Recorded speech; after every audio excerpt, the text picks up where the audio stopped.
Hey everybody, this is Silverspook, and this is the Silverspook video about the students that are rising up right now as we speak um, for you know what, and the United States um, colleges, administrations,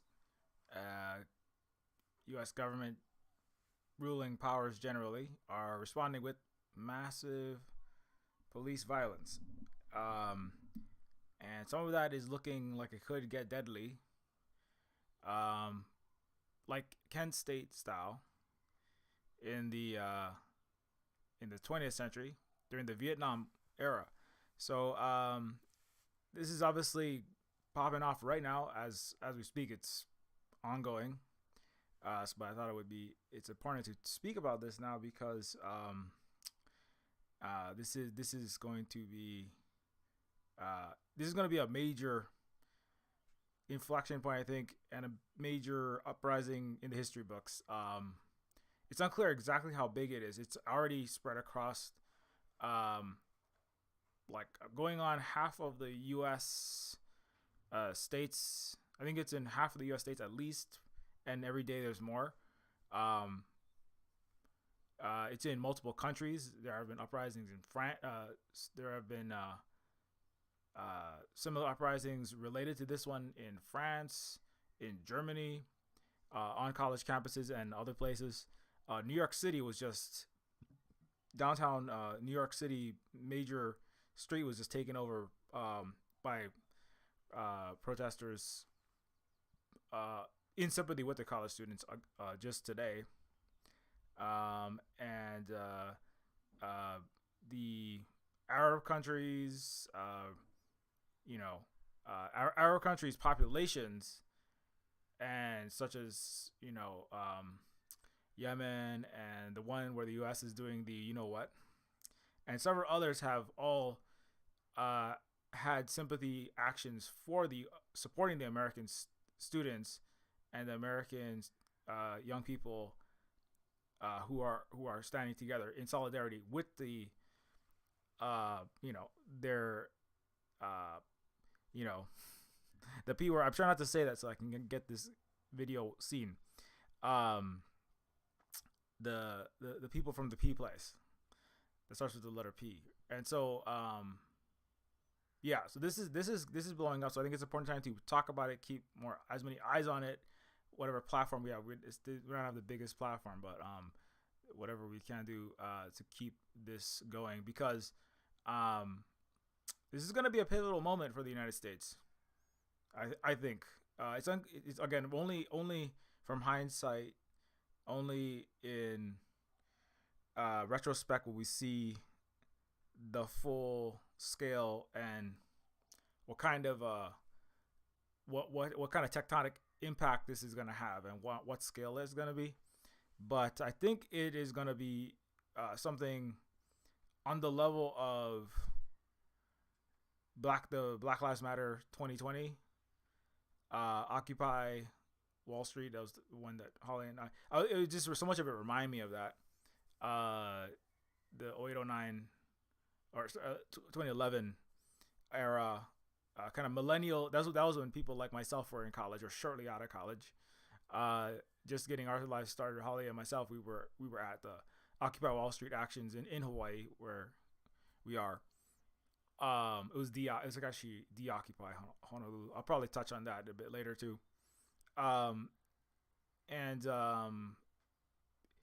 The obviously the Iraq War in the noughties, the anti-war actions against the Iraq War and related war on terror and wars all across the Middle East. Right, there were big actions at that time. And of course, going all the way back to the Vietnam War, which is the Vietnam War, college students rising up on campuses against basically the same thing. It was the U.S. going into another country committing similar, the U.S. Ruling class, imperial, corrupt imperial interests going into other countries, committing similar atrocities, basically the same atrocities, and the people responding in very similar ways. Actually, in fact, they directly have exchanged the current ongoing atrocities. Both the perpetrators and the responses are very very much similar. Um, as I've confirmed with some of my Vietnamese comrades like Lunoy, who has been posting a lot about this as well. And the rising up on the college campuses in the during the Vietnam War era, and the response by the universities and by the same ruling class interests and uh, uh, some sections of the population, both conservative and liberal, of the United States. There's a video actually interviewing just random people on the street, um, who, largely a whole lot of them basically said they sided with the police and with the universities during the Kent State shooting, where the United States police, U.S. police, shot and killed several American college students who were peacefully protesting. Um, and there was a whole U.S. Federal operation that was about trying to find anything, drugs, any kind of criminal, anything that they could get to, any kind of post facto justification to make it stick, to say that these people that were shot deserve to be shot because they were criminals, they were violent, they were attacking police, right? And that was under President Nixon, right? But and that has all been buried. But the United States did kill its own college students. That's the reality. The United States ruling classes murdered its own children. Very important to remember. Like, there are other countries the United States accuses of suppressing young people and protests, and the people demanding freedom of expression, of protest, and their voices to be heard, and their needs and their will to be implemented. And those countries actually don't do those things.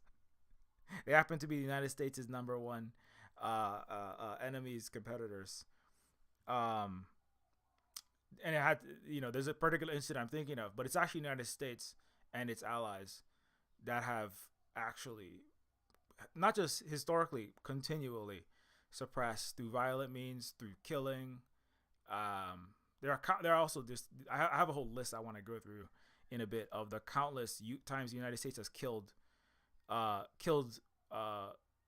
outright murdered people who have stood up for what was right. The Black Lives Matter activists, Ferguson activist, Mumia is a long time activist that was put in prison for 40 years of his life. And he actually called into the student protest this week, and they put him on loudspeaker in New York so that everyone could hear the words of a 40-year political prisoner the United States has forcibly kept in prison illegally. The United States, obviously, Martin Luther King, Malcolm X, these are all United States putting down just as a few of the thousands the United States has murdered.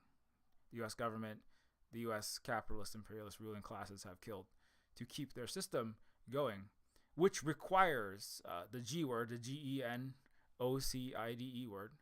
It especially abroad, but also repression at home, both in Vietnam and in the P place today. That's why the Vietnam era and the current uprising is directly related. In fact, it's almost like what's happening is almost a redux. It's a rematch, because a lot of boomers will say the 60s died after Kent State.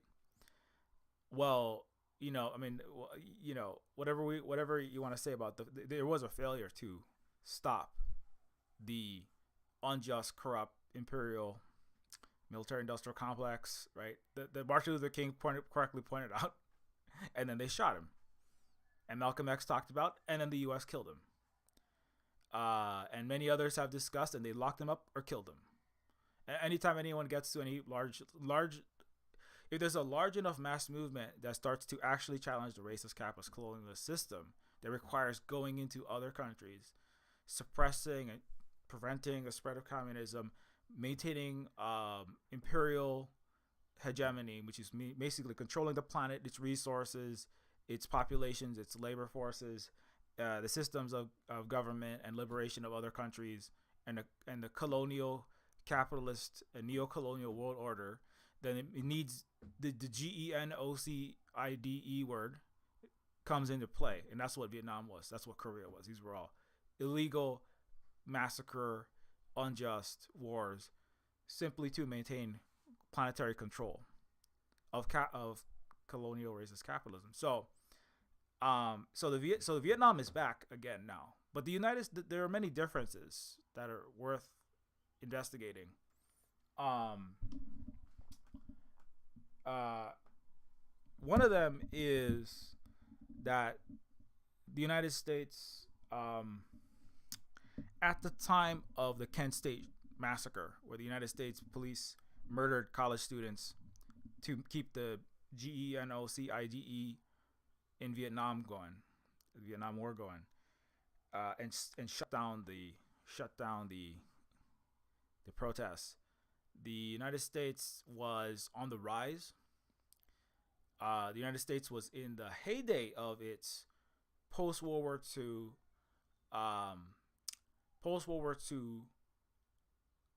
planetary hegemony building. It had a rival, had the Soviet Union, so it was not a unipolar moment like post '89, but the United States was the most powerful. It was after World War II. It was over 50% of the world's GDP of the Western countries, of the former of the colonizer capitalist Western countries, Europe, etc. The United States, Japan, all the countries that dominated the world prior to World War II. The U.S. was the only one not in tatters, its economy in shambles, its cities left in rubble and ashes. Right, so the United States carried forward that system, and in the 1960s and 70s, the United States was still the most powerful, one of the outside of the communist, anti-colonial socialist rising world, led by obviously the Soviet Union and China, and then the growing Iran at the time. The United States was, outside of that, the United States was the most powerful country, and still rising. Right, it still had a large economic base. It had a lot of room to grow. It was not. The United States was a rising empire at the time. After '89, after the fall of the Soviet Union, the United States took the planetary crown as a hyperpower, a global, complete, hegemonic superpower, with no significant rival, and then a lot of that is that's been the last 40 years, right, since the late 1980s. Now obviously many things have changed since then, right? So the United States, the first break, right? The '90s were, that's why the '90s in some ways was the greatest moment of the United States empire, planetary total domination. '97, Zbigniew Brzezinski wrote the Grand Chessboard, about how to maintain that forever. He was the designer of the U.S. primacy, the United States world domination during the Cold War, during the United States reign. And wrote the document, and you can go read it if you want to know what the U.S. has been doing this entire time. There's one of many things you can read, and it said, well, one of the things the United States would have to do is control Europe, keep Europe in the United States orbit, stop France and Germany specifically from attempting to form independent policies. And you can see that has played out over the last several decades. Um, Britain would not be a challenge. That was one of the important things. Britain would just be a good pet, a good little friend that does no influence on world affairs, other than as a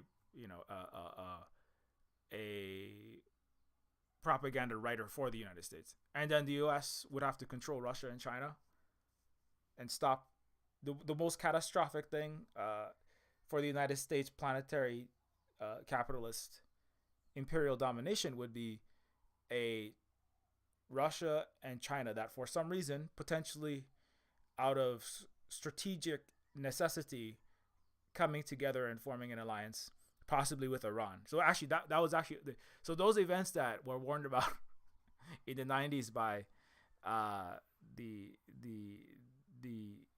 great chess player of the United States. He fled the communist regimes back in the mid 20th century. Zbigniew Brzezinski. All of that has come true. So, Russia and China are united. China is stronger than ever. Russia is also stronger than it was. Its military wise, its military industry and its capabilities are stronger than ever. It is growing faster than ever. Europe is in the United States' orbit, so they haven't broken away. But the Western countries, most of the Western vassals remain in the U.S.'s orbit. But the global South obviously has risen. Africa is growing. Central South America are growing by leaps and bounds, faster and faster. BRICS, former colonized global South countries, non-white countries, are rising at record-breaking rates. The Arab world is rising.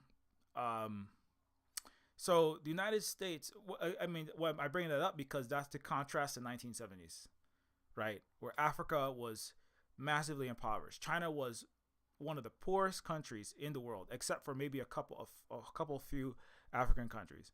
There was Russia, but Soviet Union, but they were ultimately they were a rival, but they were not.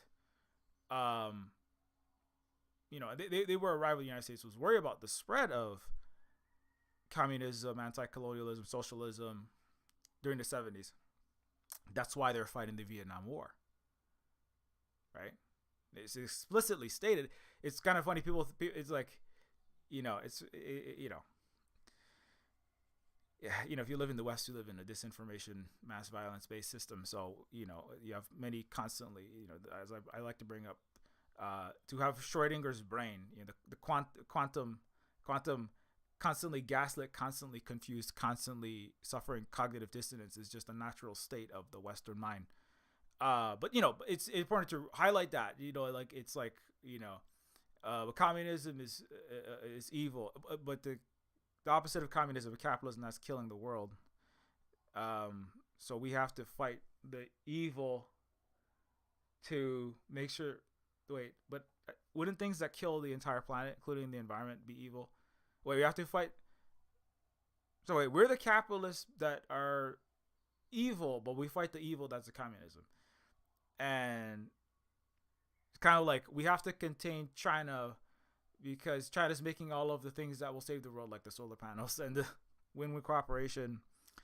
And also we got to contain them because they make all the missiles that we shoot at them, or we want to shoot at them, in some kind of proxy war around Taiwan or the South China Sea. And also they make all of our products and they buy all of our debt, or they used to. And they could still pull the rug out from under us by canceling all Apple phones and all Walmart products. So, that's cognitive dissonance, right? 200 million Americans love and use TikTok. But we're going to ban TikTok because we got to, again, put China back in the bottle, right? And it's also like, how does that we all love TikTok. We all use TikTok. TikTok's a danger, but Joe Biden just put $1 million for his campaign into TikTok. to pay influencers and to pay people to run his TikTok campaign, so that Biden can run for president, right? By gaining popularity through TikTok. So is TikTok a danger? Is it a national security threat and a danger to all Americans, like the U.S. administration and all the Congress and the president are saying, all parties? But everyone's using the TikTok. This doesn't make any sense, right? Nothing makes any sense in the West. There are countries where things make sense, but they're not Western ones. But anyways, we'll come back to that. But that is all relevant, because that is at the simultaneously as the students are rising up, where a lot of the students are getting a lot of information about the P word that they're rising up for, right? Through TikTok, right? Social media generally, but TikTok is one of those places, right? And the U.S. and the ISRAEL have explicitly stated that we have to ban TikTok because there is an enormous amount of PALESTINE content that young people are getting access to through TikTok, and the ISRAEL people have said and they pointed out on TikTok there is more pro the left side of content than all 10 biggest media, like mainstream media companies combined. So you add up CNN, MSNBC, Fox, and all that stuff. The young people are getting more content. They're getting more total content, information, posts, media from TikTok that's pro PALESTINE than the next 10 combined. So it's been explicitly stated that, like, we got to get rid of this, because how are we going to keep doing the GENOCIDE world and control the planet for a handful of tiny, horrible, super rich people who want to control the planet, right? Hegemony, empire. If we can't control the minds of young people, we can't control the minds of all people, right? And especially young people who are taking to the streets, doing massive actions, organizing to stop that system, right? They're taking over colleges, they're taking over Columbia, they're taking over NYU. They're obstructing life as usual in a peaceful way in order to force and pressure the universities to divest, to end their complicity and support and funding horrible atrocities that everybody's been witnessing all day long, right? That are necessary. They're necessary for empire, right? Just like Cambodia. Why were the Kent State, let's just go to that real fast. Why were the Kent State students murdered by the United States, right? Why did they do that? The Kent State massacre, right? Why did they do this? The reason why they did it, the students were doing basically the same thing. Students were on the campus, and they were in the 70s, right? This is the boomer era, boomer generation. They remember that. You can ask your grandpa, ask your dad, or your mom or your aunt or something. They were on campus, obstructing campus as usual in a peaceful way to stop the United States under Richard Nixon, obviously, but it's just the U.S. policy, the U.S. empire, policy of doing this horrific mass bombings, GENOCIDAL bombings and attacks on Cambodia, but it was part of the Vietnam War. But there's these horrible massacres that are happening, and like what the U.S. is doing today in the Middle East, right? And the students are obstructing, And the United States said, we will not stop doing these because we have to keep on doing these horrible things abroad, right? We have to keep doing these horrible things abroad because that is how we will prevent the spread of communism. That is how we will keep the world the way that it is, right? In the colonial capitalist, which is the best thing ever for everyone. A white supremacist colonialist capitalist order is the best thing that we can possibly have, and we have to force it down the world's throat. And we have to control everything, and by we I mean a tiny handful of people at the top of that totem pole. And you all have to like that because that's democracy. Again, that doesn't make any sense, but this is the U.S. and the West we're talking about. You have to go along with that, and we have a very free country. We have a very free country. That's why the United States is going to come out and kill you. We're going to come out and beat you up, and then we're going to kill you. Because you have the right to life unless you want to stop the world's most horrible child murders. You have the right to peacefully protest unless you're trying to stop the most important things in the world, like child killing and massacres. You have the right to speech unless you do the right thing, basically. So you have the right to do the wrong thing. You have the right to life, liberty, and property on the backs of slavery, genocide, massacre, control, plunder, inequality, injustice. So does that make any sense? No, it absolutely does not. That is the Western system, though. It's a system that I think I wrote about it. It is the U.S. and the Western unhealed descendants of the Greco-Roman trauma, as I like to call them.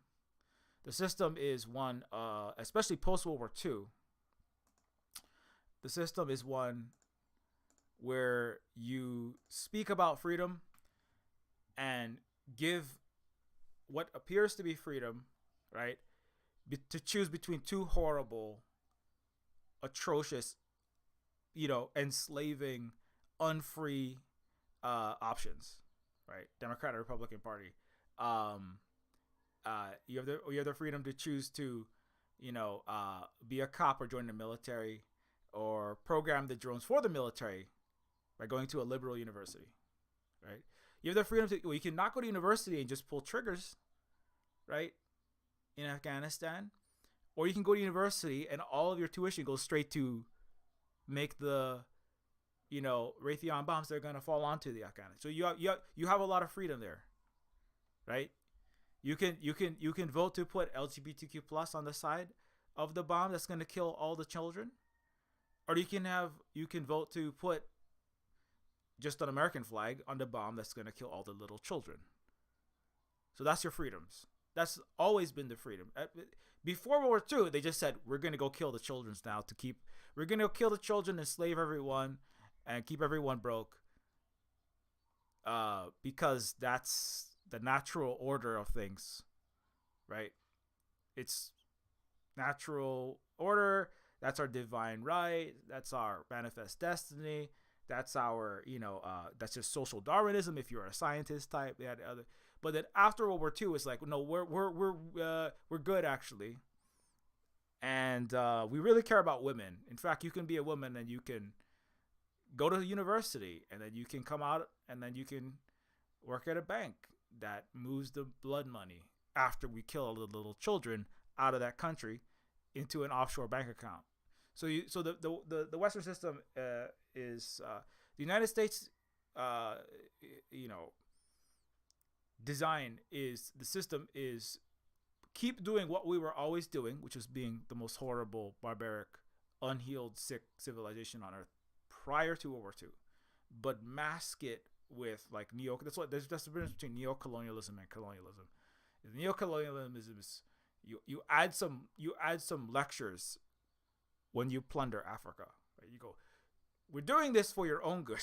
Before that, you go, we're doing this because we can, because we're the British Empire, and you're lesser than us because you're black, and you're degenerate or something. Your genes are, you're just a fallen race, right? And the same thing for China. You're all degenerate, and you smoke opium because you Your DNA said you smoke opium, not because we peddle it into you, right? After World War II, it's like, oh, we have to, you have to learn how to properly utilize your resources. So that's why we're going to give you this IMF loan, Africa or whatever global South country, and you're gonna come with a lecture like, why aren't you more efficient? And then we're gonna build you 3 schools and a hospital that we blow up next week, so that we can take pictures in front of them and put them in National Geographic and all the funders in Wall Street and at the charity gala balls where the billionaires pretend like they are good people, so they can put that on the PowerPoint. But it's the same system, and so but that system is starting to break.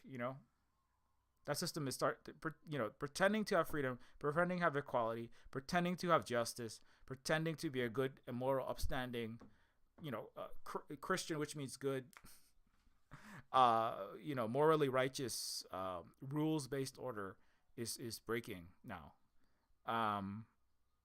And another thing with education specifically is, let's see. I put this somewhere down here.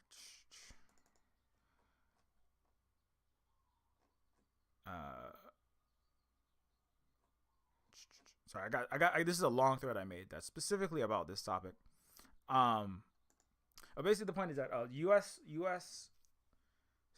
the U.S. system is to send as many children to as much school as possible, while doing as little actual education as possible. Giving people the pretense of education, right? Going to school, going to university, especially, while actually, not giving them the real education that they need a lot of the time, and so that they all sign up to drop Lockheed Martin bombs and participate in empire, and also lock them into massive amounts of student debt, which is AKA control, so that this was also explicitly stated by the Nixon and other United States ruling class officials. They've said, if those students are getting because it was a response to the student protest, if these students are causing us are interfering with our ability to enforce a global empire with this horrible injustice, we have to we will increase the cost of those universities and indebt those students up to the eyeballs. That will stifle their ability to will stifle their ability to have an independent voice or to speak out.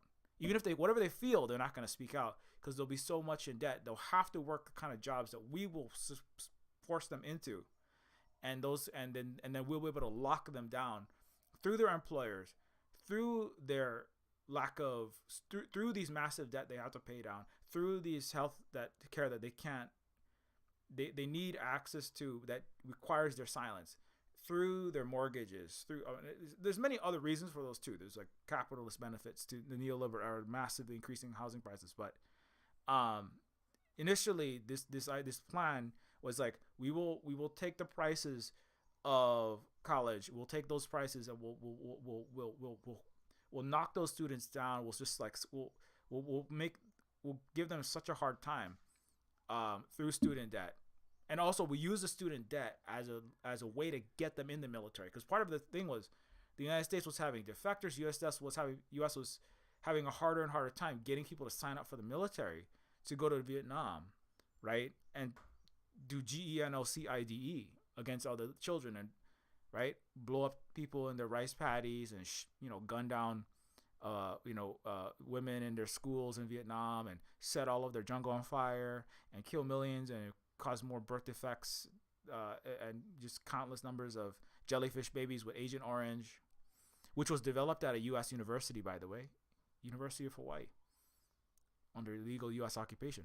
But so the universities